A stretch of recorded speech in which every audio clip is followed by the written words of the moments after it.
Okay, Bismillahirrahmanirrahim. Assalamu alaikum wa rahmatullahi wa barakatuh. Good morning, everyone. Good morning, Prof. Good morning, Salam. Sir. Morning. Waalaikumsalam. Morning, Prof. Alaikum salam. Okay, nice to hear your voices. I don't see too many faces, but I at least hear your voices. So again, I would just invite everyone to open their cameras if possible. If not, it's okay. I understand it's early in the morning. Some people don't like to be seen. But if possible, please open your camera if you can. All right, good morning, everyone. 8 o'clock can be a difficult time for people in terms of class. It's a bit difficult for me. I'm not very good at 8 o'clock classes, to be honest with you. And then I also had class last night, so I'm sort of doing back-to-back classes here. But anyway, so we'll get started. So let's just first look at our agenda for the day, for the class. All right, so I'm going to go ahead and share my screen here. Okay, so today we are in week 3 already, and we will be continuing our discussion on the youth development theories that we started last week. And I hope that you were able to make use of your time last week on Thursday to have a look at that brief chapter that I uploaded, that I sent to you. I will be working from that chapter again today as we move on to discuss the positive developmental theories. Okay, so last week we discussed the deficit-based theories, if you remember, and today we'll be moving on to the positive developmental theories. I also asked you and reminded you the other day to formulate or create a few questions based on what you read. And I'm calling them exam questions because sometimes students come up with very good questions from their reading. And I like to use some of those questions in the exams, in fact. So what I want to do now is I want to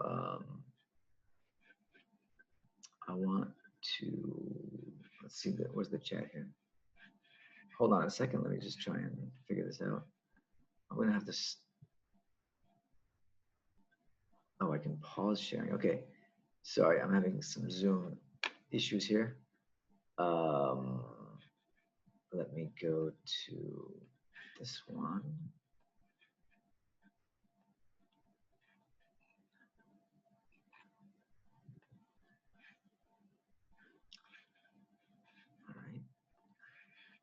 Okay, so in the chat box, you'll see I'm putting the Padlet link here. And so what I would like you to do is I'd like you to just take a few minutes and go in.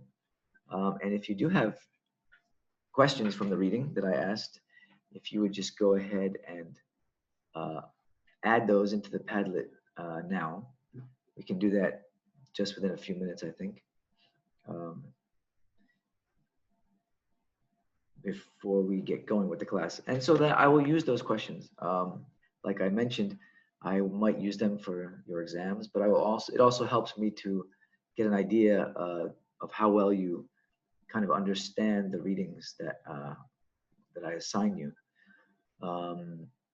This is called inquiry-based learning, in fact, where you learn by asking questions rather than getting answers, right? So when you read something, if you're reading with a critical mind or critical eye, you should generate questions about what you're reading. In other words, gee, that doesn't make sense to me. I wonder what that's really about, or wonder why the author said it like this, or what does that word mean, or whatever the questions that arise while you're reading, it helps you to better understand the reading and ask deeper questions, okay? So let's just go ahead and take a few minutes and go ahead and do that, all right? All right, I see some very good questions already. Excellent. Wow, good.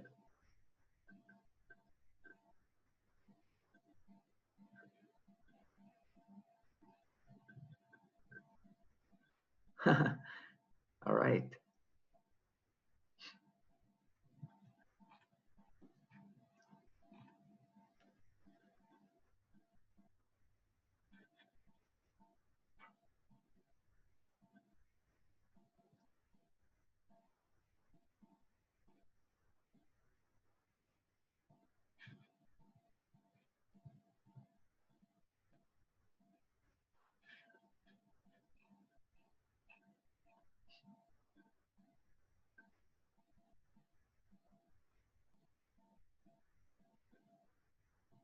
All right. Okay.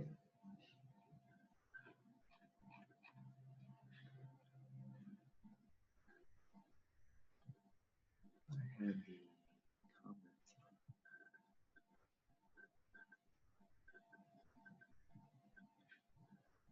Okay.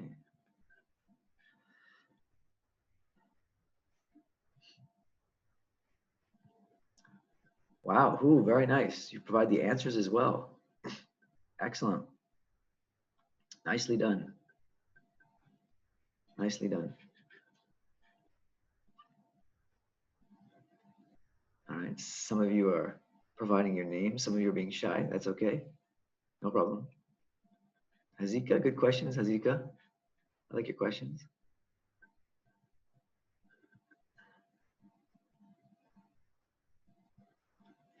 Now these questions can also, I will also use as part of your class participation as well. Of course, we know nowadays students don't like to read so much, so it's really important that we find ways to encourage you, entice you to read.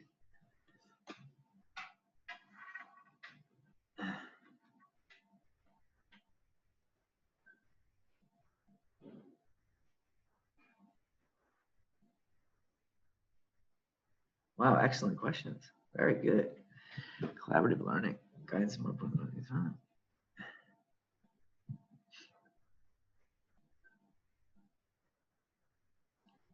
Okay, some of those are quite general.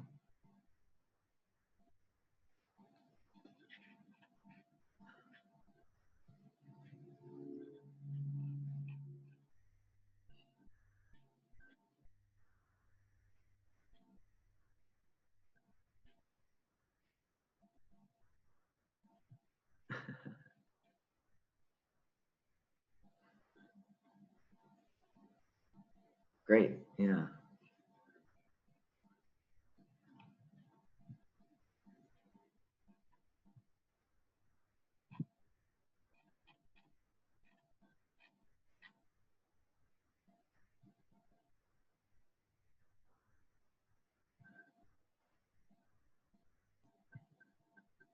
Oh, good questions. Yeah, I can't refer to any names because a lot of you don't provide your name, but some of these are very nice questions. Some of them are a bit general. What is positive youth development? Okay, it's a very general question. So that wouldn't make a very good test question, exam question, but it's important that you have that question and that because we will of course be covering positive youth development throughout the course. So how can theories be used as a tool? Okay, tool for what? Okay.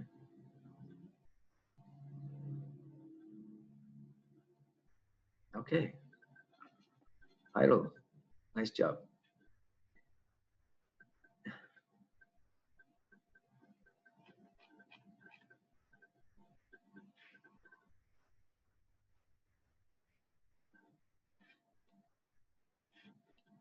Okay.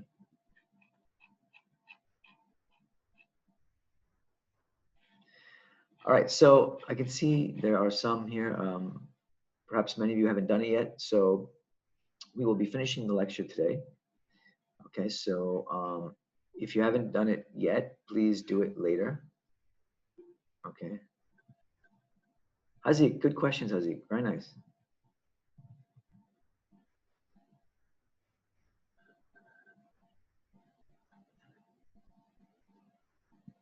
Okay.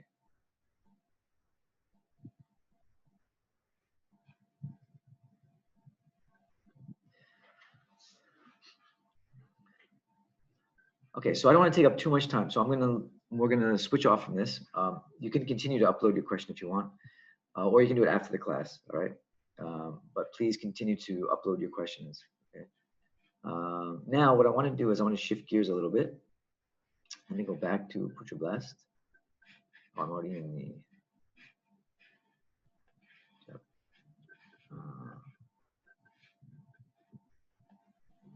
Let's go back to Put Your Blast. So before we get back to the lecture, I wanted to show you guys a quick video. All right. This video we're going to use both as a way of referencing the discussion on theory, and then tomorrow for our 1 hour class, we're going to use the video as a case study and to see how we can apply the theory in the actual life of this young person. Okay. So I'm going to show you this video, and this is a video of a young man in the US. It's just a 4-minute video. It's quite short, but I want you to watch it. And then later we're going to use this particular individual's life experience, his case of how he sort of changed as a young person. And we're going to try and use that to position and understand how youth development theories can be used as tools to understand how young people develop. Okay. So let's, can you all see the video right now? Yes. Yes, okay. Yes. Great, thank you. Okay, so let's just go ahead and watch this. I was kicked out of 10 schools and all. I repeated 8th grade. I got permanent gold teeth in middle school. So I started tattooing my body at a young age. That was cool to my environment. That's the fight. That's the acceptance I was fighting for. That's what got the praise in my neighborhood. I wanted to be like that. I got locked up my 5th grade year for breaking in the state fairground. Judge told me in 5 years I'd be dead or locked up. And you would think that that'll stop me right then, but it didn't.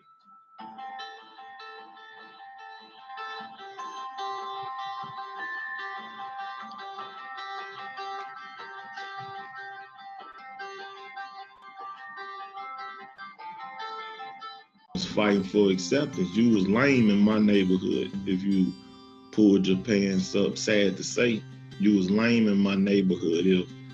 If you had your book bag on.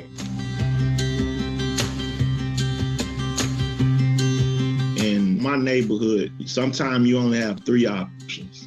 It's either you're gonna sell drugs, you're gonna play sports, or you're gonna rap. And I played basketball.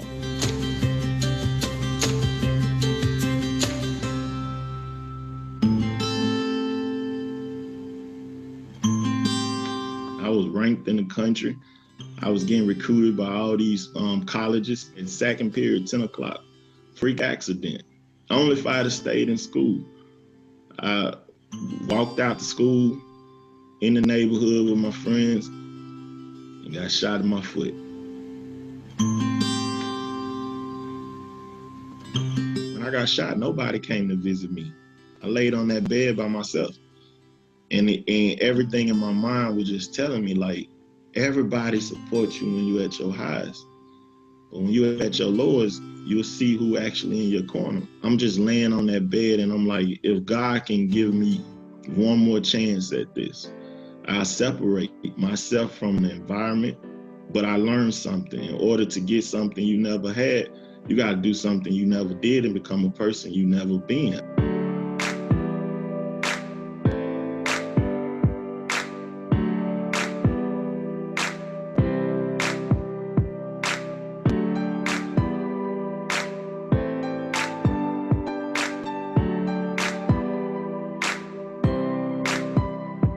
I look back at that 8th grade Tommy, I just wish I could have told him then, like, man, keep going, be patient, man, keep going.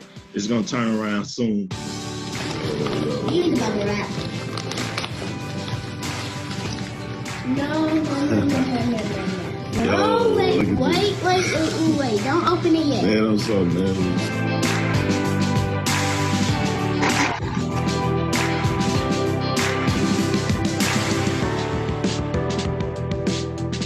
I just always wanted to know what that felt like to to break those barriers, to open that degree, and know that you holding possibilities in your hand. Give me the bubble wrap. That's so exciting. She's so excited. Oh, bubbles. My children, I want them to see that they dad never quit.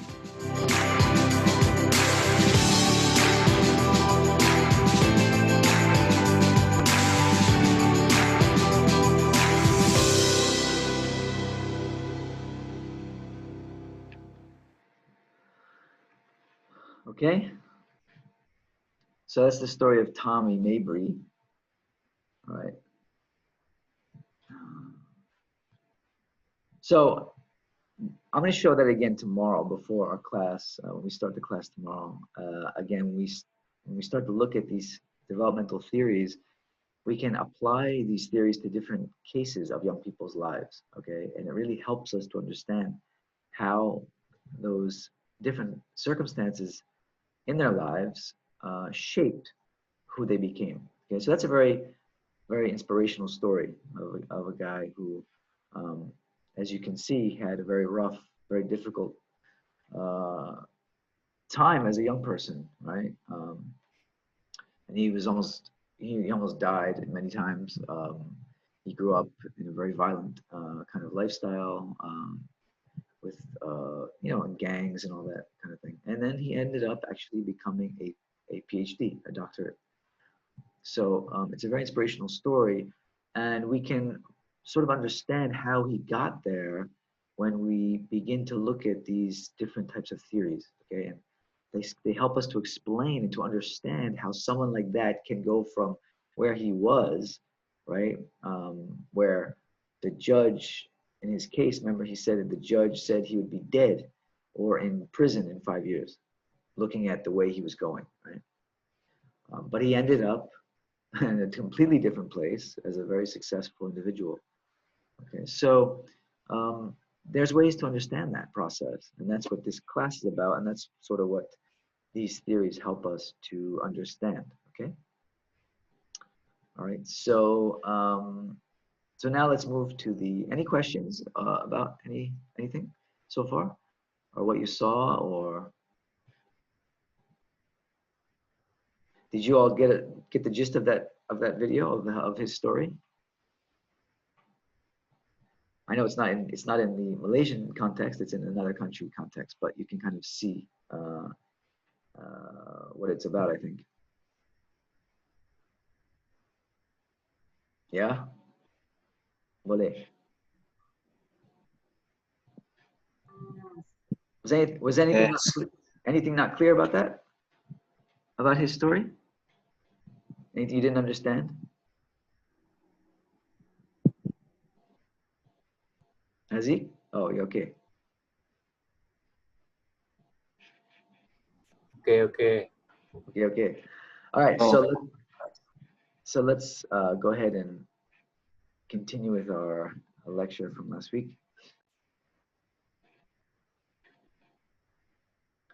All right. So we left off last week. We were talking about deficit-based theories. All right. So again, we were talking about how the field of youth development originally looked at young people and tried to understand young people from the perspective of deficits, right? And we defined deficits, what a deficit was. Okay. Does everybody remember can you remind me of what deficit means? What does deficit mean? What does it pertain to? Especially in terms of youth development?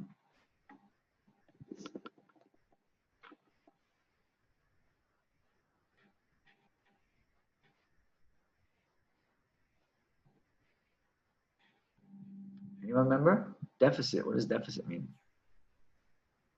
Lacking in something. Yeah, what we lack, yeah, lacking something.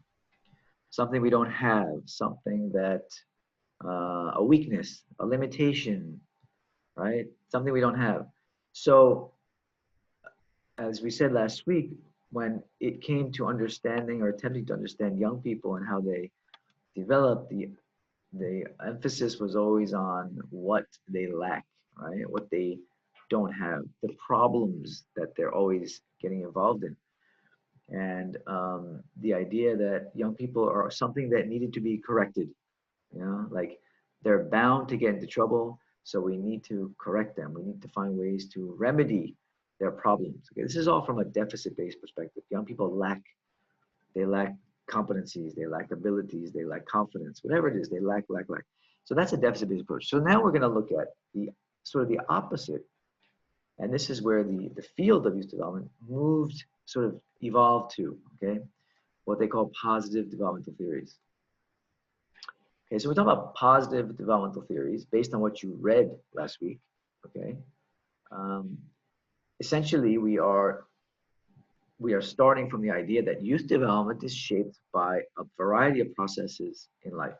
So there's personal factors, okay? So personal factors, if I asked each of you, describe for me yourself. Just tell me about your personality. Tell me about your character traits. What kind of a person are you, right? Are you shy? Are you outgoing? Are you an introvert? Are you an extrovert? What kind of things do you like? Okay, so all this is personal factors. So these are the kind of things that we are more or less born with, right? The kind of God-given attributes that we have, okay? Who we are, our personality. But then there's also institutional factors, okay? Institutions such as the family, such as our community, our country, okay? The schools we go to, the neighborhoods we live in, the houses and buildings that we live in, apartments, whatnot, okay? So those are all institutional factors, and they also play a role in how we develop. And then there's the cultural factors, right? We all, we grow up in, some of us grow up in different cultures, right? Some of us grow up in very similar cultures. There's macro culture, there's micro cultures, right? There's different cultural groups that we belong to. We have our racial group, we have our religious group, we have our educational group, we have subculture groups. Maybe we're musicians, right? So we hang out with musicians, right? That's a culture. Those are cultural factors. They're the cultural elements of the group that affect us. Okay, so we have personal, we have institutional, we have cultural factors. So successful development, we talk about youth development. Successful development is really the degree of fit between an individual and his or her environment. Right? So kind of like the hand in the glove, right? So a young person that is in an environment that is supportive of what he does, that helps him or her in pursuing their endeavors, that supports them, that provides them with their needs. Okay, so this idea of fit between an individual, their individual characteristics, and the environment, both the institutional and cultural environment, determines essentially how well that person develops. Okay, so if you are a young person that's extremely gifted in sports, for example, right, you would probably fare better in an environment, maybe in a school where there's a lot of opportunities to play sports, right? Because that's what you are good at. That's what you are. That's what you enjoy, right? As opposed to being in a school where there are no sports, even though you are someone that really thrives on sports and does very well in sports. Okay, so matching the individual's strengths and their needs with the environment that they are in. Okay, that's kind of the idea behind successful development. Okay, it's basically meeting the needs of young people based on both their individual needs and their social needs. So one of the core theories or theorists that studied and really laid the foundation for many theories and much work on youth development is the Bronfenbrenner theory of the ecological model of child development. Now it's called the bioecological model because they've added things to it, but the initial model was the ecological model. Okay? What does ecological mean? Who can tell me? Pertains to what? Ecological pertains to what? The word ecological. What does ecology refer to? Anybody know?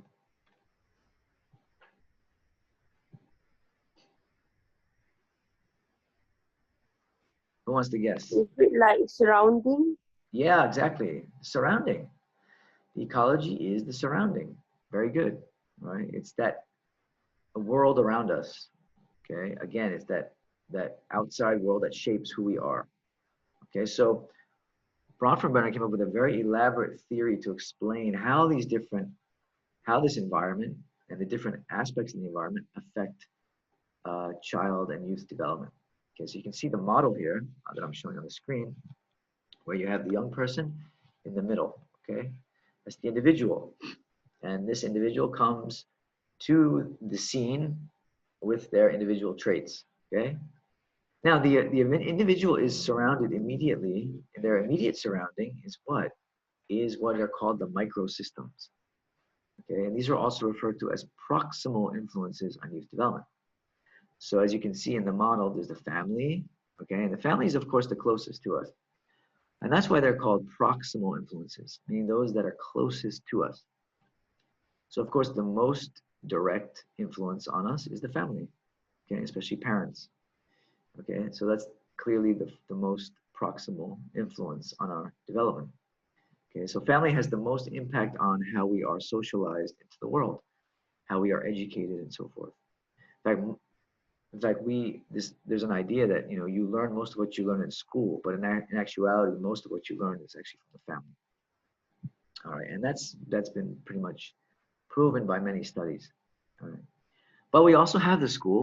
Okay, for young people, school pretty much in most countries is another microsystem that is very important for our development. Okay, so it's another microsystem. And then we have peers, like our friends, right? Those young people that we interact with on a regular basis. They also have a very strong influence on our development, on who we become as people. Okay, we have religious settings for many of us, and then other types of groups that we interact with on a regular basis. Right, so these are the people that really affect our development the most closely. All right, so those are the microsystems. Okay, the microsystem.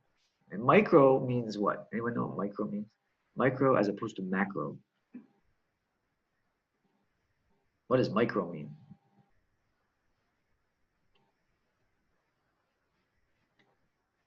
Anyone know? Micro as opposed to macro.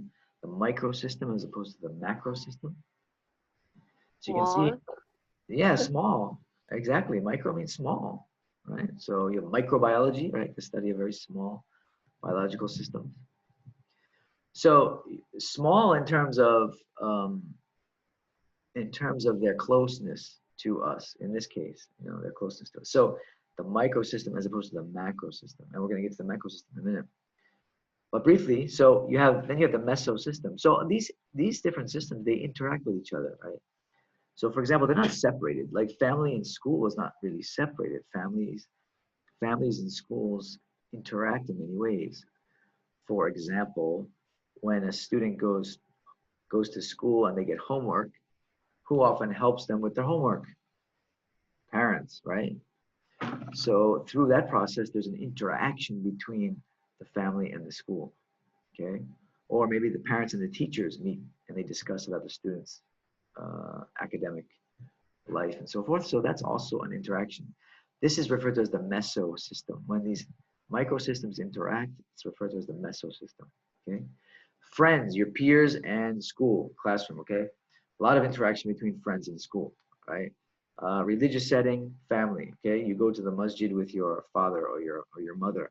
There's interaction there, right? The family might be involved in volunteer work at the church or at the mosque, at the masjid, okay? That's a mesosystem, okay? So you have microsystems interacting to create this mesosystem. And this mesosystem is also very influential on our development as young people, okay? Now, when you move out, you begin to move out into the broader society, okay? We move out into something called the exosystem, then eventually the macro system, okay? So the exosystem also has an influence on us. We know mass media, okay? Now social media.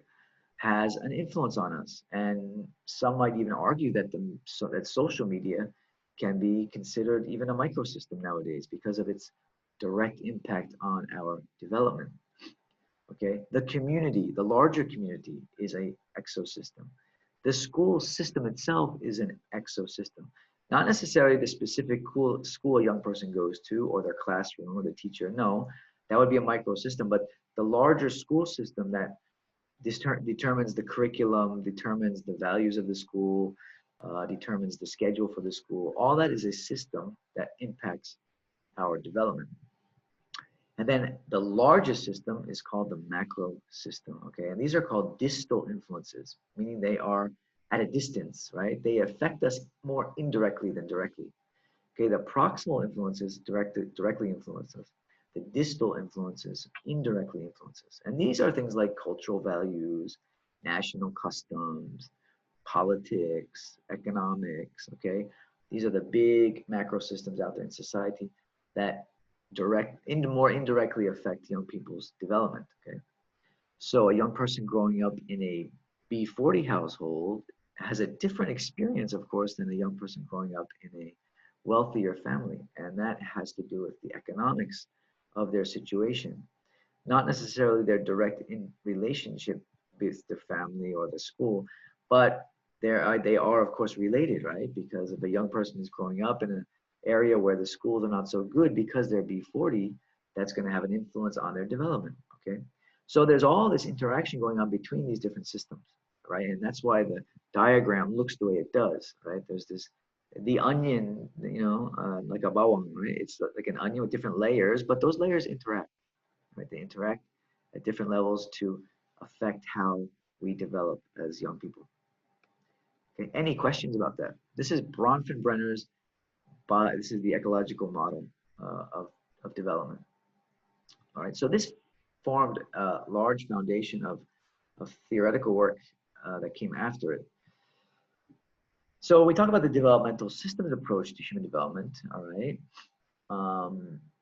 Developmental systems implies that adolescent development or youth development involves adjustments to changes in the self, okay? And also alterations or changes in the family and peer group relations, right? And often institutional changes, right? So this is what we just referred to. And these are all what we call developmental systems. In other words, there's systems that all influence how young people develop, all right? So it's our ecology, the family, the school, the peer group, and all these things that influence ourselves, right? And how ourselves react, how ourselves grow, how ourselves think, our emotional reactions, social expectations, all these things are influenced by our ecology, okay, those systems out there, okay? So this is what's called a developmental systems approach. And this is what the previous Bronfenbrenner model is really pointing to. And that it helps to explain why not all young people undergo transitions in life in the same way, right? With the same speed or with comparable outcomes, right? So we have individual differences, but we also have our ecological differences. So young people growing up in different influenced by different systems will grow up differently, right? So depending on the nature of the family you grow up in, depending on the nature of your friends, depending on the type of school you go to, all these things affect how young people develop and transition into adulthood, all right? So individual differences are thus a key part of adolescent development, all right? And it's caused by differences in the timing of connections among biological, psychological, and societal factors, right? So it's all this combination of the individual and their environment, right? And this is really what determines how we develop. It's not just the individual differences. It's not just that people have different personalities. It's also how those people interact with their environment, okay? In school, in the family, and so forth. Right, so this is the ecological model. So it's the individual, as the diagram shows, it's the individual young person embedded within an onion of systems, right, that all affect his or her development. So that gives us a sort of general framework for how we want to understand youth development, okay? And it's that sort of meta framework, we call it meta framework, the big framework, that these theories that you read about in the chapter just last week, where they kind of came out of. Okay, so these sort of macro theories came out of this general ecological systems theory. Okay, so we have our 5 theories that we covered in the article. So now I'm just going to go through them briefly. Are there any questions so far?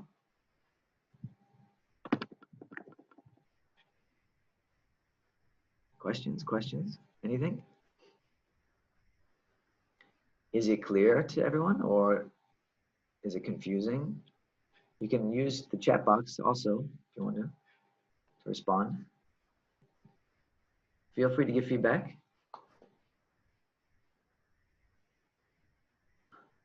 You guys are so quiet. Okay, so far.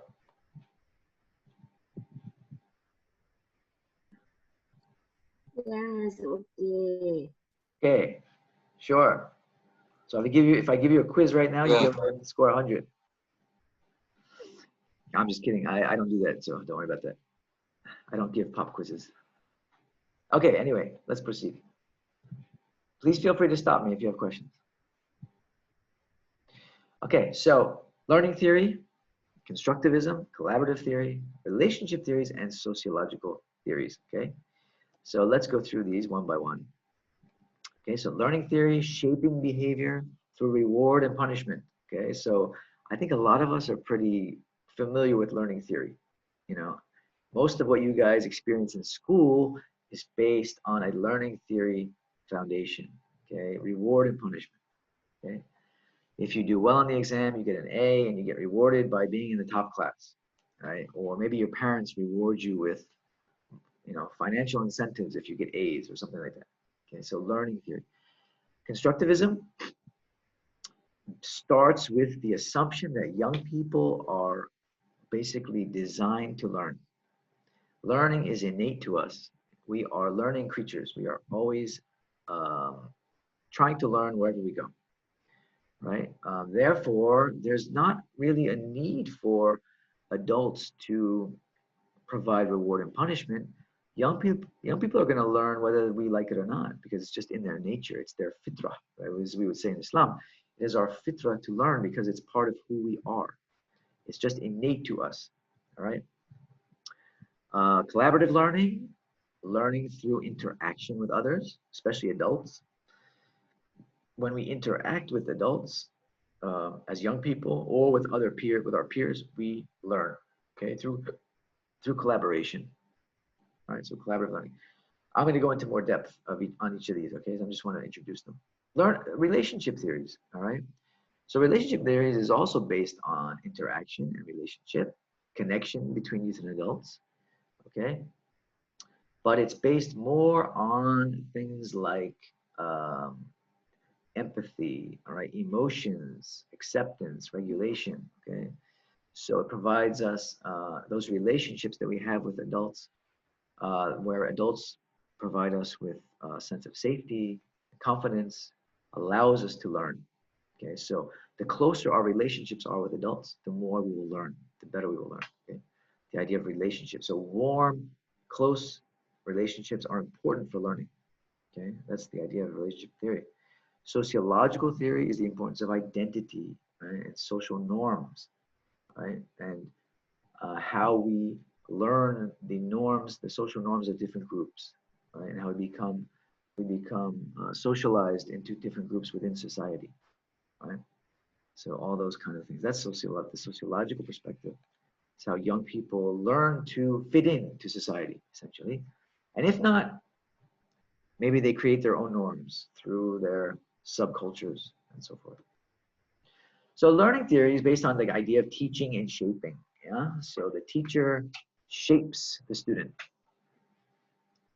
Does that sound familiar? I think that's probably what most of you I would guess, how you would describe your experience in school. The idea that the teacher is shaping your behavior, right? And they do that. How do they do that? They do that by rewards and punishment, okay? But more through rewards, right? So we want students to learn, so we reward them, okay? How do you get rewarded by learning? How do adults shape your learning through reward and punishment? Anyone want to give an example? Who can give me an example?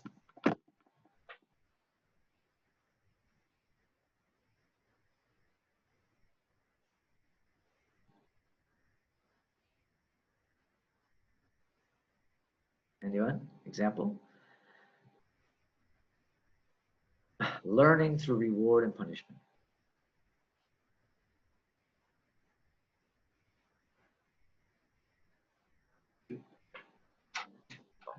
Oh my goodness, come on guys. Are we sleepy? What's going on? Anyone? 40 for you? No one wants to, not one, okay, not one, okay, here we go. Okay, so someone who gets first place, they will be awarded in an award ceremony at school. Yeah, of course. Good example. Imanina, okay, thank you. Yeah, it's a form of reward. So essentially, especially if that competition is about learning, if it's about, maybe it's a science fair contest or something, right? Or it's a um, uh, some kind of contest to show that they have acquired knowledge in something, right? So science fair is a good example, right? So the person who comes up with the best science experiment gets the award of first place, and maybe they get a cash prize. Okay, so that's a perfect example of learning theory. Okay, so teaching, shaping behavior through reward and punishment. Okay, even the use of grading, right? Giving students A's and B's and D's and C's and whatever. That's also actually a form of shaping behavior through reward and punishment, right? Even just praising a student, right? So, for example, just now I used learning theory when you guys were putting up your questions from the assignment, and I was praising your questions. In many cases, I saw there were many good questions there. I praised you. I said, "Whoa, great questions, excellent questions." That's a form of shift. So what happens when I do that? When I do that, it gives you the incentive to do more like that, right? It's a way of reinforcing that behavior. Okay, so it says here, as you can see, key reinforcements the teacher or trainer uses to shape behavior. So I'm reinforcing learning by praising your work. All right, and rewards tend to be more effective than punishment, shaping behavior, especially in terms of learning. Okay, and a progressive reinforcement along a sequence of steps permits the shaping of complex patterns of behavior. So when we do this over and over again, so for example, from year 1 to year 4, we continue to do this. Eventually, these complex patterns of behavior will be formed. Okay. Teachers that rely on this approach have to be alert, as it says here, to undesired behavior. So sometimes undesired behaviors get reinforced. Okay. So, for example, um, if we reward too much, students get used to that, and then what happens? What happens if students receive too much praise? They'll feel too good. They'll feel too comfortable. Right. Yeah. Exactly. I mean, they get too comfortable, and then they start to slack. Right. They just expect it. Right. And it loses its effect also. Right. And so you actually start to create undesired behaviors or behaviors that we don't want. So the teacher has to use a balance. There should always be a balance between reward and punishment, so that if you want to use this approach, of course, so that the students are sort of kept on their toes, so to speak, right? They don't get lazy. They don't take it for granted and stuff like that. Like for example, we have with a lot of our graduate students, when they submit their theses and stuff like that. There's some supervisors out there that just sort of praise whatever a student does. They just praise them, and then what it does, it reinforces bad behaviors. You reinforce negative behaviors, and you don't help the student to change for the better. Right? So this is important in youth development because it helps us think about what rewards youth are getting and the influence of these rewards. All right. So it makes us think, well, what kind of behaviors do we want to see in our young people? So for example, I want you guys to talk more in class. Okay, that's, to me, that's a learning outcome that I want to try and achieve. I want the students to be more engaged in the class by speaking out more. So gee, what kind of rewards can I give you, to get you to speak more in class? Right? That's something that I might do as a teacher, right? Maybe I'll give you extra points on your assignments, right? I'll give you a participation grade, right? So the more you participate in class, I'll give you a higher grade. Okay, we use these things all the time, right? I know students are used to this because this is what most lecturers use. They use this idea of learning theory, right? And so they use reward and punishment. And at the same time, there's a punishment involved. If you don't speak in class, if you don't participate, right, you're going to get a lower grade. That's a form of punishment. That is a form of punishment. Okay. Now, what it does is the risk, as you can see, it risks undercutting youth's ownership of the learning process. So in many ways, the youth are being dictated to, right, by the adults. There's this assumption that youth will only learn if they are enticed to through rewards or they are scared through punishments, right? So it's really the power rests with the adults, with the teachers, to get the youth to learn, okay? So the youth's ownership of the learning process, they've forfeited. They don't have it anymore, right? It's all in the hands of all the power rests in the hands of the adults, all right? And that's what many schools they use that approach, and they're based on that, right? Where young people, students have very little ownership of the school, of the learning process. They have very little say in what goes on in school. They don't get to make decisions about their assignments or about their experiences, what things they get involved in. They're dictated to in many ways through this kind of approach. Okay, so teaching and learning, or teaching and shaping behavior through learning, through reward and punishment. Right? That's learning theory. This is driven by B.F. Skinner, who was a major theorist in this area on behavioral learning theory, and Alfred Bandura, who was the father of social learning theory. Okay, the next one. Is that clear? Any questions about learning theory? I think you guys are all pretty familiar with that. No. Okay, thank you, honey. Okay, constructivist theory. This is a different approach. In fact, this is the total opposite approach. Okay, constructivist theory. Youth as producers of their own development. How do you produce your own development? Okay, well, based on the work of Piaget, who was a very famous psychologist, the idea of constructivist theory is that young people are inherently motivated to learn. We don't need reward and punishment.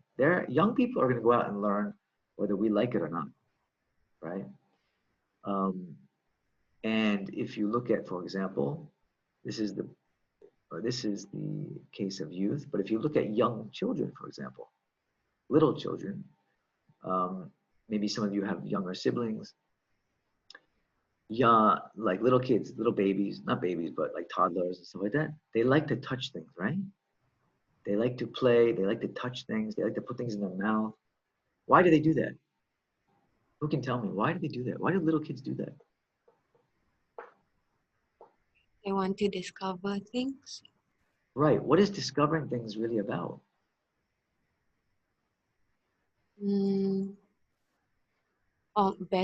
Based on the article, it's about 6 to 8 months infants. They tend to touch things because they want to, they want to observe the thing and absorb what is happening around them.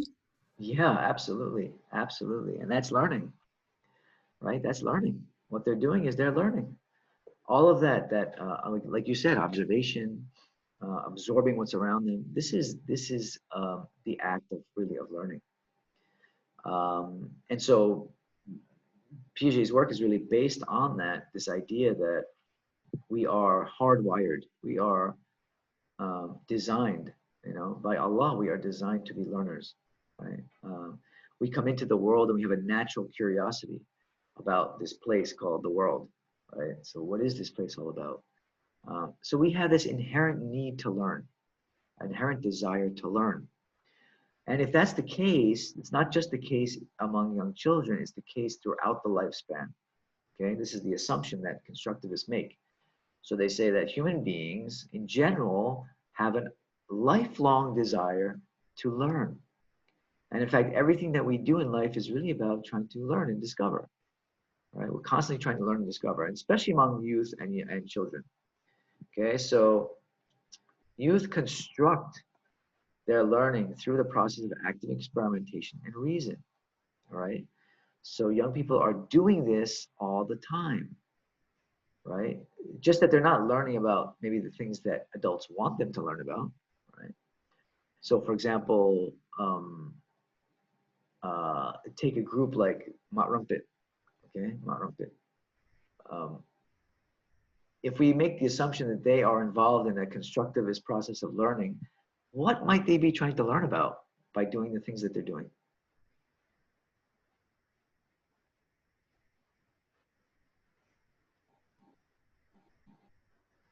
Who would like to guess? Maybe they want to try something new. Absolutely. I mean, look at what they're doing. What they're doing is something very new, very dangerous, very risky, right? But again, that's discovery.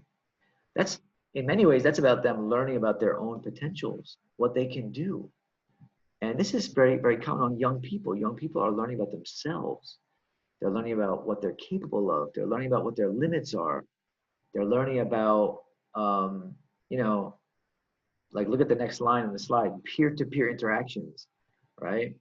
So they're learning how to impress their friends, right? And they're learning about their own abilities and skills and all these things. So a lot of it has to do with learning about themselves, right? In the context within their group.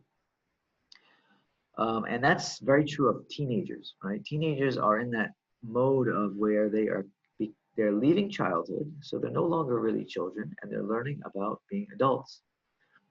And so there's this process going on, again, going back to the first class, transition, yeah? Young people, youth as transitioning from childhood to adulthood. And what that means is learning about the self, trying to acquire their own identity, right? And they do that by experimentation, by trying new things, right? Do I like this? Let's try it. Let's see what it's like. You know, oh, that looks kind of interesting. Let's try that, right? They do this subconsciously. Okay, so yeah, absolutely. Mimi, you said this discovery. Yeah, they're discovering themselves, right? They're discovering their limits. They're discovering what they can get away with in some cases, right? And that's also influenced by peers, you know, the people they hang out with, the people they hang around with. It's also influenced by them as well. So constructivist theory help us to think about the powerful natural tendencies of youth to develop and organize their experiences into understanding. Okay, so they have these natural tendencies. It's inherent within them to develop and organize their experiences into understanding, right? So there are, like all of these theories, there are shortcomings to it. If we look at this, if we assume that this is the only way that youth learn, we become constructivists in our approach. The shortcoming is that if we turn learning entirely over to the youth, they may have problems. They may have difficulties, okay? They may find it difficult. Like in the article, the example that they give is that program where the adults just let the youth lead the program, right? But the young people had a hard time. They learned a lot, but they also had a hard time. They had disagreements. They got stuck. They didn't know how to do certain things. They started to argue with each other, okay? So it was a difficult process. It was a difficult process, but of course they did learn. They learned a lot, all right? So when you completely take adults out of the picture, young people will continue to learn, of course, but they may have a difficult time, right? So that is the drawback or the shortcoming of constructivist approaches to learning, right? Is that clear? Constructivist theory? Youth construct their own learning. You know, they make it, they build it, they create it themselves by going out and doing what they want to do, what they want to learn about, right? So in this case, we don't really the adults don't really play much of a role in youth learning if you follow constructivist theory. Whereas in the first one, right, the learning theory, the behavioral learning theory, it's adult driven, like our schools, right? Everything in schools comes from the adults. They tell us what to do, they have the rules for us, they tell us what to study, etc. It's all from the adults. Constructivist theory is like the project that the adults give the young people to lead and let them do it however they want. They entirely turn it over to youth and let them learn on their own. Okay, so you can see they're sort of opposites, right? They're complete opposites. Constructivist theory, from fully adult-led to fully youth-led, right? These are the two extremes in the learning theory continuum. Okay, is that clear? Got it? Questions? Are you guys starting to see yourselves in any of these theories? Which ones you prefer? Which type of learning you prefer? So let's move to the middle now. Okay, we move to collaborative learning, which is referred to here as guided participation. Okay, and Vygotsky was the famous scholar, Western scholar, who came up with, who really proposed collaborative learning. So Vygotsky didn't say that learning really came from the individual. He didn't see it as an individual sort of project. Vygotsky saw learning as a result of interaction between people. Okay, so when the child interacts with the adult, or when the child interacts with other children even, okay, same with youth, there is this shared interaction, and it's that shared interaction where learning occurs, okay, where learning occurs. So like I just mentioned, the adult-driven versus the youth-driven approach, neither one is really ideal from Vygotsky's perspective, right? Because from Vygotsky's perspective, it's neither the individual adult or the youth that really drives learning. It's the interaction between them. It's like the magic that happens when you interact with somebody, right? And we can even apply that to our current situation. Like maybe our Zoom classes are not very interactive, right? We feel kind of separated from each other. We can't see each other. We can't really interact as well as if we were in person. If we were in a classroom together, suddenly there's a new feeling there. There's this chemistry that we have that when we interact, you know, things become clear to you as students, right? And then as they lecture, I learn from you because I'm interacting with you face to face, right? Or we work on a project together. We go out in the community and we go do a charity project together, or we're involved in a gotong royong together, or something where we are actually working together. And it's that working together that allows for learning to occur, because in that situation, the adults can engage in something called scaffolding. And scaffolding is where the adults provide just enough guidance, just enough support, just enough input to help the youth, help the young people learn and get through the project or the exercise or the activity, okay? So they don't do it for them. They don't completely, you know, for example, set the rules for them and tell them what to do. And no, that's the first one. That's the sort of learning theory. This one is we just give enough guidance to allow the young people to do what they need to do, right? So if they get stuck, maybe we ask them a question, right? What should you do in this situation? You know, or maybe we give them just a little bit of information that they need to get over that hump or to get through that difficult period. Okay, so scaffolding. Does everybody know what a scaffolding is? What is a scaffold? Where does that word come from? Anybody know? Assist from someone. Yeah, assistance from someone. But the real scaffolding, like the physical scaffolding, do you know what it is? Have you ever seen when they make those big buildings, they build those buildings, right? You know, when they're building the buildings. Yeah. What is it, honey? It's like something we use to strengthen the building, the tiangs. I don't know. Yeah, exactly. It's that they call it exoskeleton. It's like the thing on the outside they use when they're building the building so that the building doesn't fall down, so that they can keep the building up as they're building it up, right? It just provides enough support to keep the building upright so that they can continue to build higher and higher. Yeah, that's the scaffolding, exactly. And so he took that idea, right? So the adults are like that scaffolding around the youth. As they're helping the youth to learn and to develop, they're just providing enough guidance, enough input to allow the young person to keep developing upwards. Okay, it's a very good analogy actually, because anybody that's been involved in youth development knows that there are certain times where young people really need adult help. They need support from adults. Maybe they get stuck, maybe they get depressed, maybe they just don't know what to do. So the adults just provide enough inputs just to get them going, just to get through that hard spot, right? And then they continue on, right? So it's a very nice analogy, scaffolding. And so the adults have to decide, when do we intervene and when do we stand back? So if I give you a project to do for the class, and I tell you, well, you know what, this is your project, you have to do it, you have to lead it. But if you get stuck, let me know. So you come and you ask me a question. Hey, Prof, for this part of the project, I don't really understand, what do I have to do here? Okay, so I just give you enough guidance so that it's clear to you. And then you continue on, and you continue and you do it yourself, right? I'm not doing the project for you. I'm not asking you every day, okay, what did you do today? Did you do this? Did you do that? Did you do what I asked you? No, I'm letting you do it on your own. Pace yourself, your own schedule, whatever.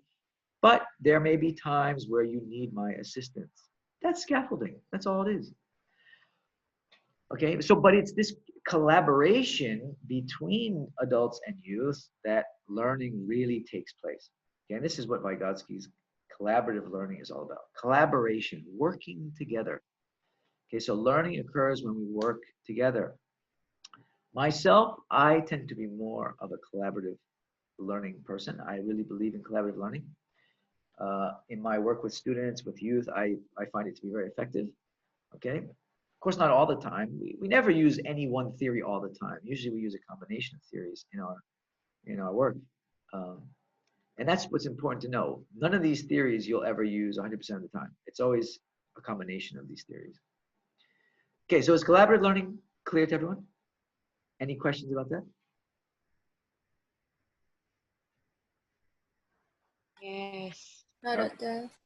Great, thank you. Next one, relationship theory. Relationship theory is similar to collaborative learning. However, collaborative learning focuses on the cognitive process of learning. All right. Relationship theory focuses more on the emotional, the socio-emotional aspect of learning. So there are people out there, these sort of relationship theorists, that believe that for really good learning to occur, there has to be a really good close bond between the teacher and the student, right? The youth and the adult, okay? Or the youths themselves. So the nature of the relationship between them is essential for learning, okay? So the closer relationship we have, the more that students will learn, okay? Now, if you think back to your own education, right? Think back to all those years of schooling that you had, right? And maybe I'll do this as an exercise we'll do this as an exercise. But if you think back to the best teacher you ever had, okay? Now, go ahead and do it. Can you identify or name one teacher that you would say was the best teacher you ever had? Yes. Okay. Now I want you to think about what was it that made that teacher the best teacher? Why do you think that teacher was the best teacher? What was it about that teacher, that how they worked with you or their characteristics or whatever, that made them the best teacher? She cares. The amount that you felt that they cared about you. Yeah. Okay, that is a perfect example, at least in your case, honey. Perfect example of relationship theory, right? So the idea that learning takes place not necessarily from the mind to the mind, but that learning takes place first and foremost from one's heart to one's heart. Learning is an activity of the heart, not of the mind. If you study anything about traditional Islamic theory, traditional Islamic education, Islamic scholarship, if you read about the great scholars of Islam, and not just Islam, other traditions as well, one of the things that traditionally scholars talked about was the idea that learning was not as much an intellectual activity as it was an emotional activity. In other words, it was the transmission of knowledge from one's heart to one's heart. All right. From the Islamic perspective, it comes from the primary learning relationship in Islam, which was the Prophet Nabi with the Sahaba, and the way that he educated the Sahaba. It was their love for him and the love that they shared between them that is what made them such powerful learners, and what made their learning so powerful. It transformed them. And that's just from our tradition, Islamic tradition. But if you look at other traditions as well, um, any of the great teachers in history, the way that they crafted and they molded their students was because of that love and that emotional bond that they had with them. So it wasn't just a transmission of knowledge. It wasn't just giving you information. It began and it started with a close relationship, and that was a really deep relationship of love and respect. All right. And that's what drove the learning. Okay. So from that relationship, the students felt safe around with the teacher. They felt like the teacher cared about them. They felt like the teacher wanted what was best for them. They felt like the teacher would go out of their way for them, right? And they felt like the teacher really wanted them to learn and really cared about their development as young people. And that's what relationship theory is all about.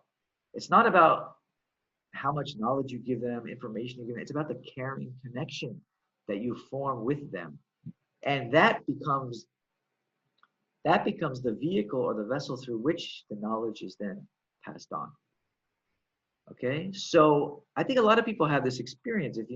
I also, if I think back to my best teachers, it was definitely the teachers that I felt really, I had that strong bond with them. They really cared about us as students, and we were able to really have that close relationship, right? Because when you have that relationship, the knowledge that you get from that person, you are going to take it and you're going to trust it, right? And you're going to think more highly of it, right? And you're going to feel that that is really for your benefit because this person really cares about you, okay? So it's very interesting because to form those kind of learning relationships, students and teachers really need to have time together. Now, think about your experiences in school, for example, especially in secondary school. Right? When you guys were secondary school students, did you get a lot of time with your teachers outside of just regular class?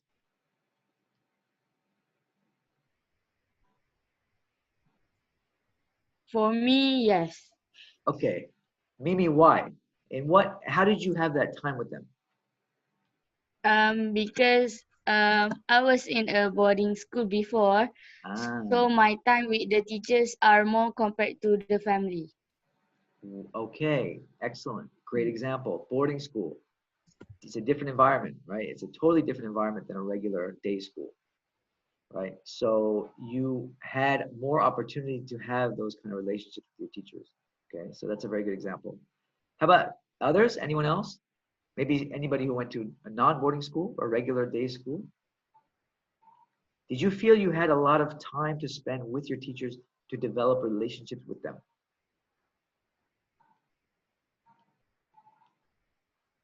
Anybody want to share?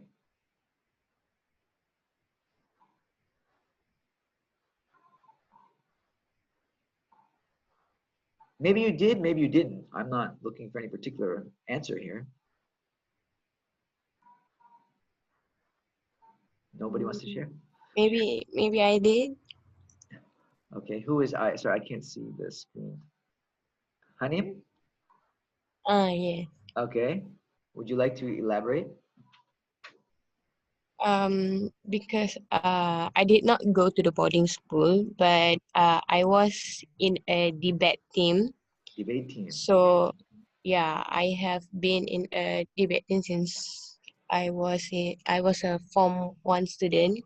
Okay. So most of the time I will spend my time at the school, at the library, along with my teammates and my teacher. Okay. To to practice the debate. Okay, and so did you On. feel that that gave you a better opportunity to have a closer relationship with your teacher? Yeah, we are really close and we're still in contact until now. Wow, that's fantastic. That's great. Yeah, She was a UPM alumni, and she okay. was the one who suggested me to study in UPM. Oh, mashallah. Okay, that's great. Yeah, that's a fantastic example. Not only did you form a good relationship with her, but you have even a lifelong bond, it seems. Um, and so that, yeah, that's a perfect example of what this theory is all about, the importance of relationships. Um, thank you for those examples. Yeah, I just finished a study in schools in Malaysia, secondary schools, where we interviewed teachers and students, and we wanted to better understand how students get engaged in school, like what makes them feel engaged in school. And this one was a really important finding from our research, is that those students that were able to form these kinds of close relationships with their teachers had a much more positive experience in school. And the teachers themselves even said that, part of the reason they can't do it is because they just don't have the time, because they're given so many tasks in the school to do. And they just don't have the time to spend with their students to have those kinds of special relationships. So like Hanim, your example is a very good one for me, because I'm always a big believer in the idea that after school programs, co-curricular programs play that very important role in allowing students to have those relationships with teachers. I'm a big believer in that. In fact, a lot of my research is around that as well. So your example is really interesting. And then also Mimi, I think the boarding school experience is a good one too, because it is a very unique experience. And the fact that you're there, living there full time, of course, that gives more opportunities for relationships to build. So why do you guys think that if this is so important, why are our schools not doing this more? Why don't schools do this more with them? Why don't they have more time for young people, for students and teachers to bond and to spend time together and to form better relationships? What do you guys think?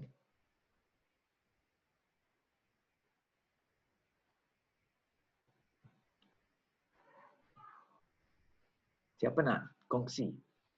Siapa nak share?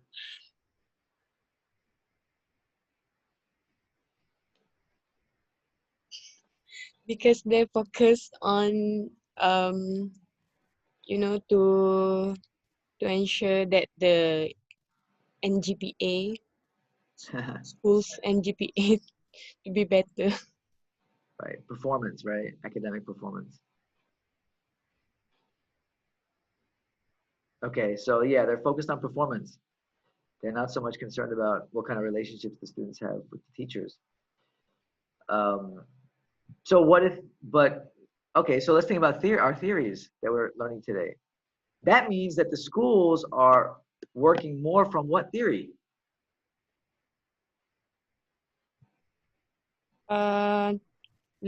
Teaching and shaping.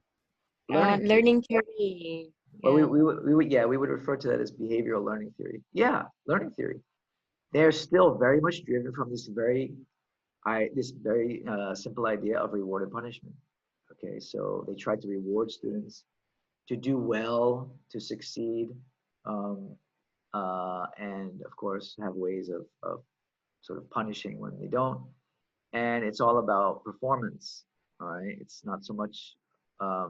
There's not so much concern about collaboration, relationship building. Clearly, now if our Ministry of Education was thinking about, well, you know what, the research shows that if students and teachers have better relationships, have closer relationships like Mimi and Hanim had, maybe they would perform better. Maybe they would do better on their exams, and it would boost the performance of the schools. And there's actually a lot of evidence. There's a lot of research evidence that shows that. And in fact, one of the things that our recent study we just finished, showed is that very thing. When students have these better experiences with teachers and they feel more engaged in school, engaged in learning, they tend to do better. Okay, they do better. So in this case, relationship theory, and it's also collaborative theory as well. There's the element of collaboration there. When these things are taking place, students actually tend to do better. And then they also benefit developmentally, okay, by having those better relationships with the teachers. All right. So our schools, unfortunately, are still very much driven by behavioral learning theory and not as much relationship-based types of theories. Okay.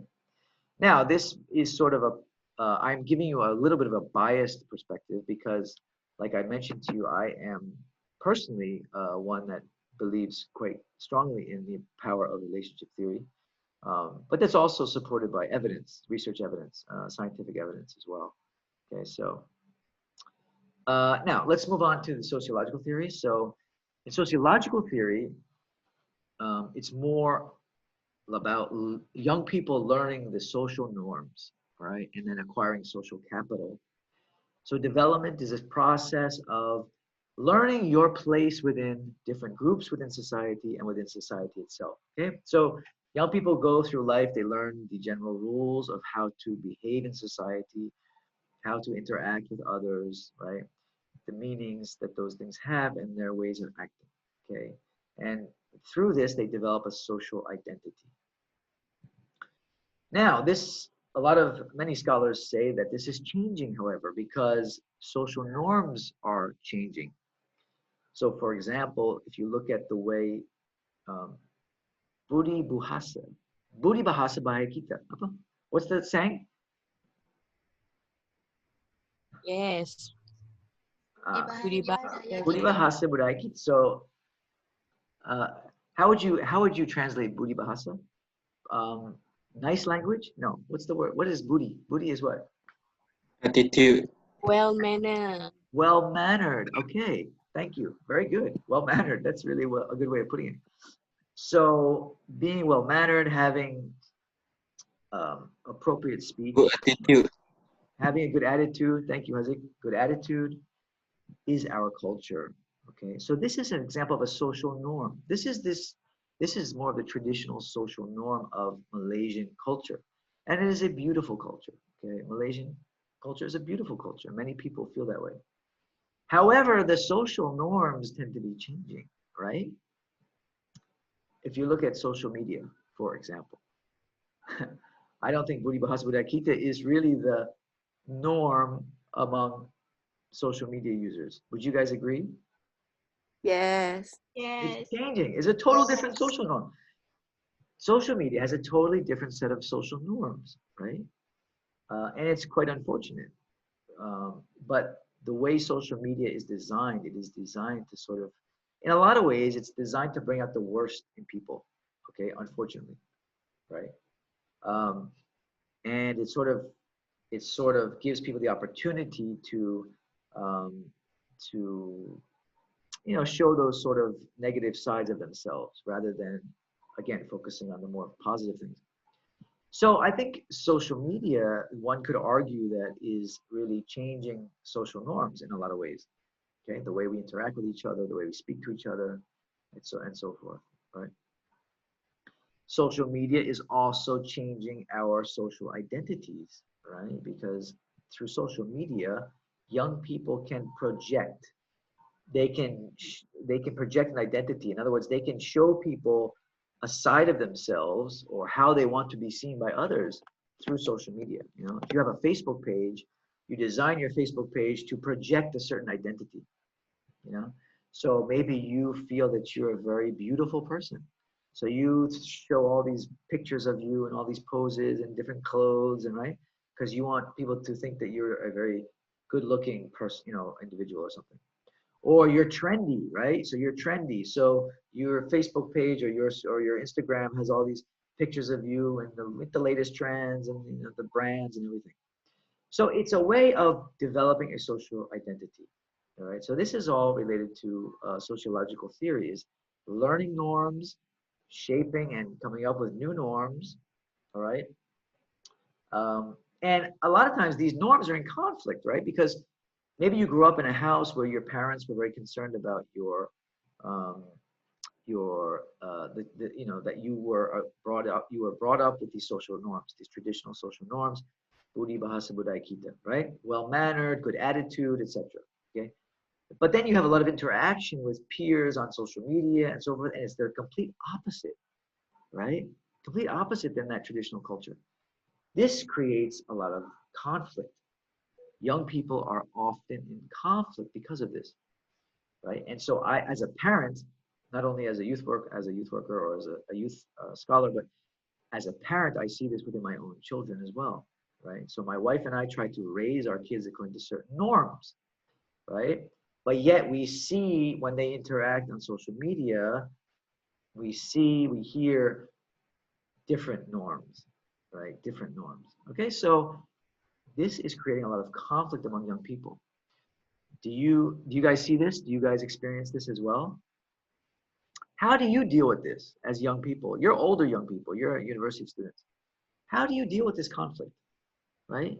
You were probably raised, many of you were probably raised with those traditional Asian values, those traditional Malaysian values, you know, of being well-mannered and being respectful and having a good attitude.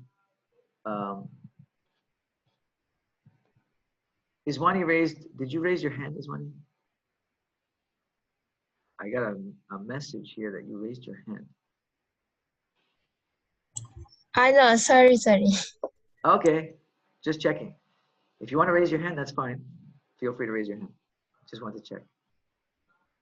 So who feels conflicted in terms of these norms that you are experiencing nowadays? Anyone? Do you find it difficult to balance?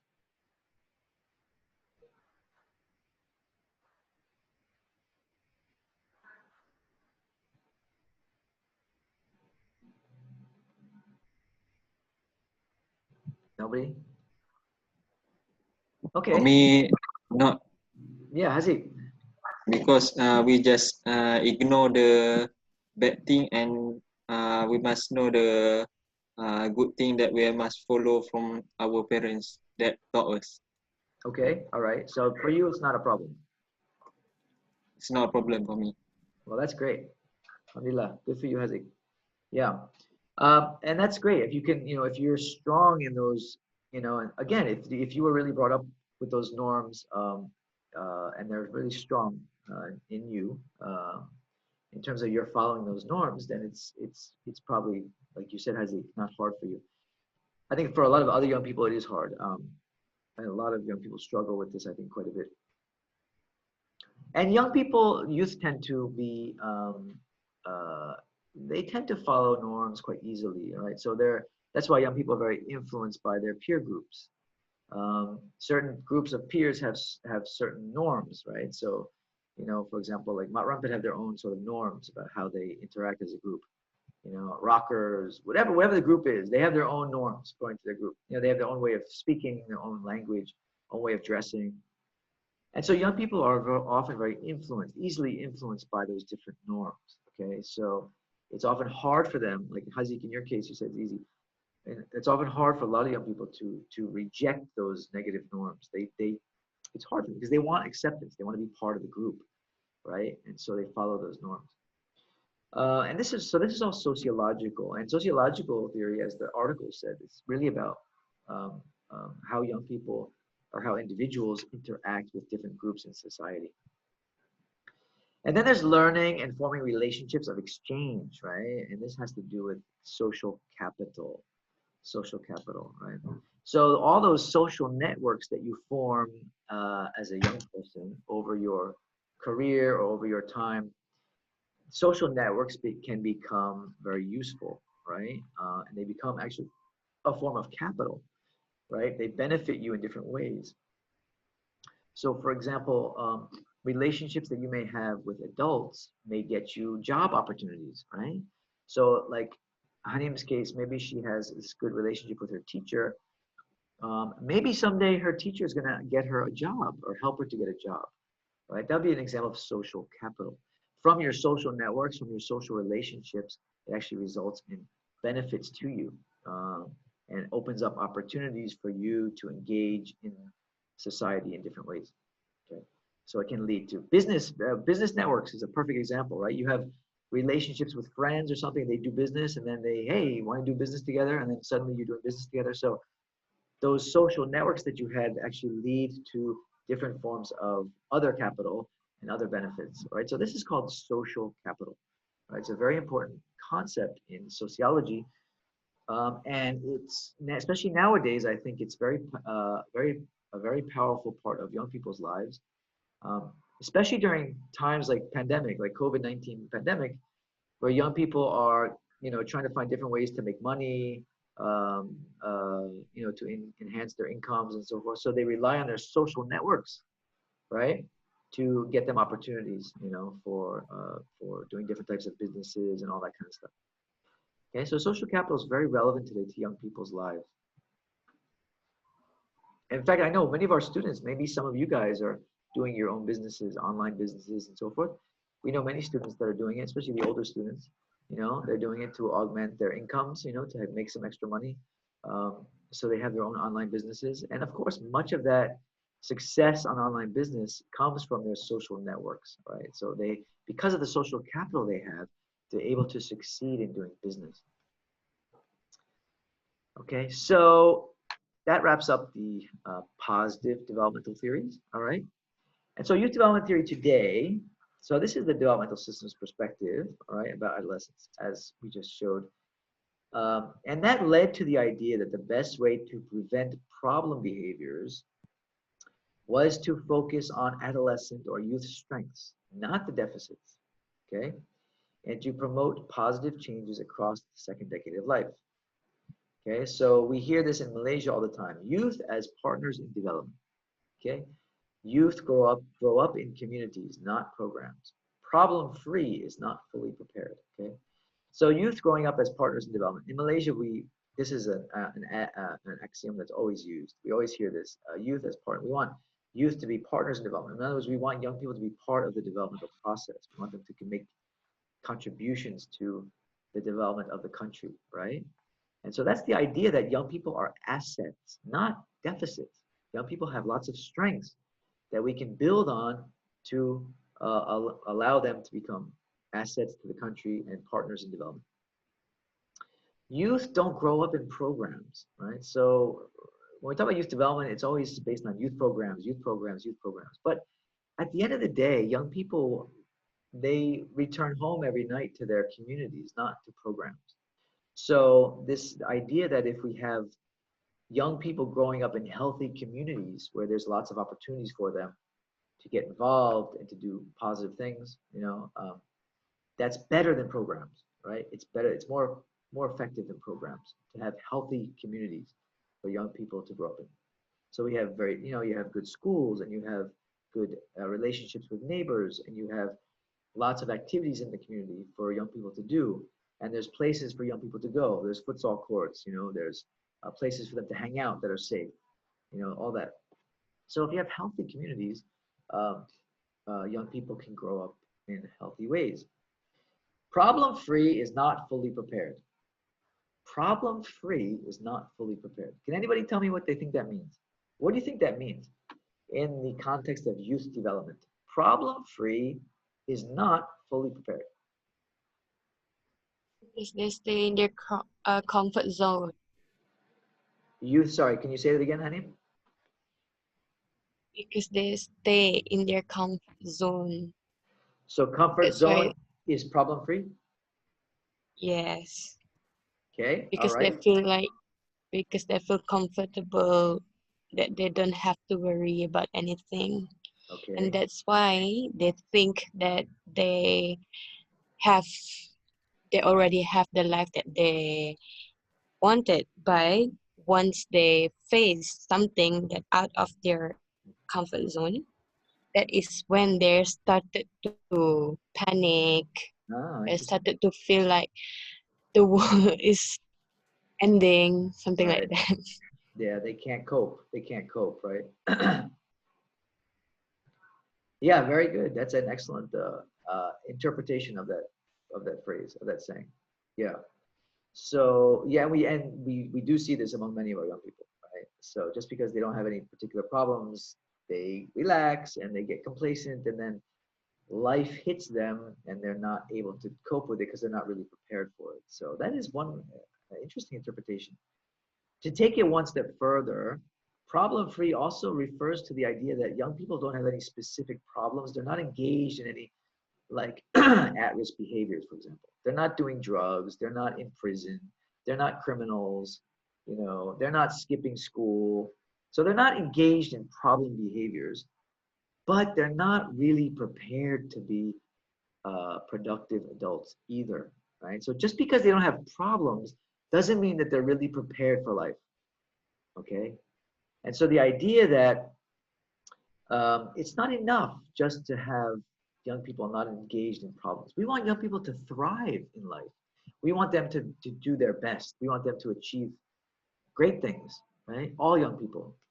So it's the idea that building on their strengths allows that to happen. If we just address the problems, doesn't mean that they're going to be able to really make it, you know, to be really successful. You know, just because we cure their drug problem doesn't mean that they're going to end up, you know, being really prepared as adults. We have to focus on their strengths. We have to build on their strengths. Okay. And so at one point, like for example, in the Rumpet example, there was a time in Malaysia where people started to look at, well, how can we work with these Rumpet kids? Because they realized that these kids have certain strengths. First of all, they're incredibly knowledgeable about motorbikes. Secondly, they have a tremendous amount of courage. I mean, to do the things that they do, these are kids that don't fear anything, right? That's a strength, right? That's a strength. Knowledge of motor mechanic, you know, being a mechanic and being a knowledge about motor is a strength. It's a skill. It's a knowledge. Okay, they have large social networks. That's also a strength. Okay, many of them have tremendous leadership skills, and this is true of gangs as well. They've done research on gangs. Of course, many gangs, they're violent and they involved in selling drugs and they're involved in violence and intimidating people and you know, all kinds of stuff. But when they've done research on youth gangs, one of the things that they found is that the leaders of many of those gangs have tremendous leadership skills. And so that's actually a strength that can be developed. And I know a youth worker from Negeri Sembilan. He's a youth worker who works in Port Dickson, actually, PD. He's a very talented youth worker. So there was a case in one of the schools in PD. There was this big gang member. All right, he was very big, physically very big. He intimidated a lot of kids. He even intimidated the teachers. The teachers were afraid of him because he was very big. They knew he was a gang leader. He had violent tendencies. He was involved in a lot of violence. And so they didn't know what to do. They didn't know how to handle him. So they called this youth worker friend who I know. And they asked this youth worker, can you do something about this kid? You know, he's a leader of a gang. He's very influential. He intimidates a lot of the students. And so this youth worker went in and started working with this young person. Okay. And what he did was basically he just got to know him.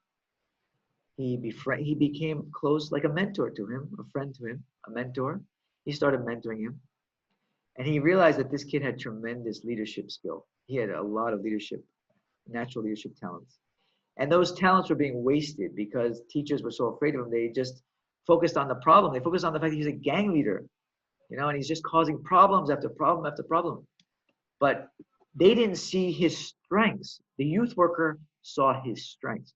And so the youth worker he wasn't afraid of him. And that's the way a lot of youth workers are. They're very courageous in that sense. They're not afraid of youth. They want to work with youth. They want to be close to youth and help the young people turn those negative things into positive things. He started working with them and he started to get him involved in positive leadership activities, like leading youth groups, leading youth programs, right? And then helping him through collaborative learning and relationship building, teaching that young person how to be a positive leader. And this kid completely transformed. He ended up winning awards for some of the leadership work that he did. And he just completely changed his life around. All right. So if you focus on the problems, you're not necessarily going to bring out the best in the young person, okay? But if you focus on the strengths in the young person, you can completely reverse those problems and turn them into something positive, okay? And so that's the idea behind the positive developmental approach to working with youth. So it's focusing on their strengths, turning their strengths into assets that can then become really a lifeline for those young people. Okay, so that was a really powerful example of how this sort of this positive developmental theory can be used to really transform a young person's life. Okay, this is an article from an event that happened a few years ago, and we might discuss this in tomorrow's class. I might use this as a case study. So tomorrow what we're gonna try and do is I'm gonna give you an activity where I'm gonna give you a case of youth, maybe something like this. Okay, and this was the case of the young people that set fire to the Tafiz school in KL a few years ago. I don't know if you remember this case. It was a very well-known case. It was in the news. It was in the news quite a bit, right? And they trapped those kids inside the school and they burnt the school down. Really tragic, very tragic case. But it is a good case study for us to look at in terms of how we apply our theories, our youth development theories, to understand how these young people were able to do what they did, number one, and then also how we may have, if we were youth workers, for example, how we may have worked with these young people to get them to not do what they did. All right, so we may do that tomorrow in the class. This is just one example. Okay, so that I think we're almost pretty much wrapping. We're going to wrap up.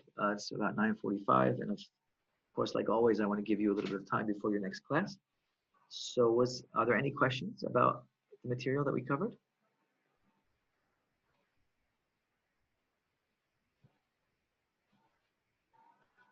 Anyone have any final questions? So, yeah, this is. Oh, sorry. Go ahead. Go ahead. Doctor, I have a question. Sure. In constructivist theory, there is the term of organismic model, which refers to the adaptation. So, is following a norm by doing social interaction in sociological theory can be considered the same? Yeah, closely related. Definitely, honey. Definitely closer. Because young people, to get along, to adapt to their environment, they often follow norms. And again, at that age, at that stage in life, they're still forming their identities. They're still trying to figure out their way in the world and what they like, what's good for them. They're learning all these things at once, at the same time. It's a lot to learn. And so, yeah, to adapt to their environment, to survive in their environment, often they adapt or adopt the norms of that culture, that subculture, or that group. So, yes, these are very closely related. Absolutely. Does that make sense? Thank you. Does that make sense? Is that clear? Yes. And Yes. we see it all the time, and many of you may have had that experience. I had that experience. I can even identify. I can think back and say, yeah, I did that. To get along, or to go along is to get along, or whatever they say. To sort of follow the crowd just to get along, to have that group to associate with, to identify with. We adopt those norms often. And that's part of sociology. That's part of learning how to live in a society, learning how to survive, and all that. And again, it's like what they're saying is that it's a natural part of our human experience, really. It's a natural part of it.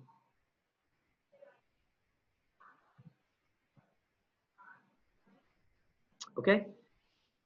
Well, if there's nothing else, thank you for your participation, and I hope that was all clear. We're meeting tomorrow. I forgot. Yes, we have our 1 hour session tomorrow. So inshallah, I'll see you all tomorrow at 12 o'clock. Yes, Okay. And for those that didn't get a chance to do it earlier, please write up your exam questions on the Padlet. Okay. Okay. All right. Thank you. Inshallah, see you next time. Okay. See you Thank tomorrow. you, Doctor. Thank you, Doctor. All right. Thank Have a good day. you. Okay. Jumpa lagi. Thank you, Have Dada. a nice Okay. day. Alright, you too. Assalamualaikum. Waalaikumsalam.